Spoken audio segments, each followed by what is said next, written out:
instead of having to adapt to an unfamiliar learning environment for the students, we thought, well, let's adapt the content to what they're used to. And we were much more about, let's do this together as like a sense of community. Let's do this together as a team with the students. Let's collaborate with them. And we discussed and reviewed many different approaches to how we could best achieve this. One of the key aspects of this particular module is to ensure that our students are ready for their future careers and that we can bring in as much transferable knowledge and skills and to embed that into their kind of critical thinking. We have to reflect, who are we teaching? How old are these people? What do they watch online? What is the material they engage with? I thought that was really smart feature to go towards a podcast style of lecturing, let's say. User-friendly was a big one for me.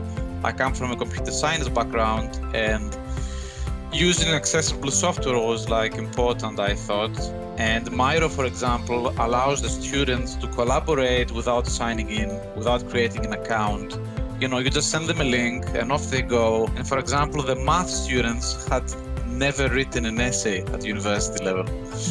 And doing an academic skills workshop was super important. And again, that came from the idea of who is the audience, what do they really need?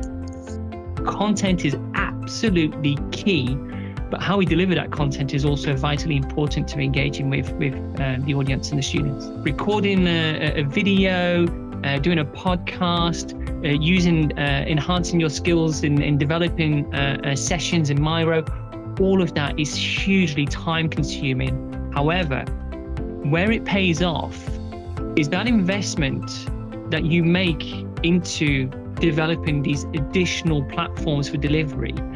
You can actually refine them and enhance them through very little effort and use them again the following and ensuing year, or you can adapt them to other modes or modules of delivery as well.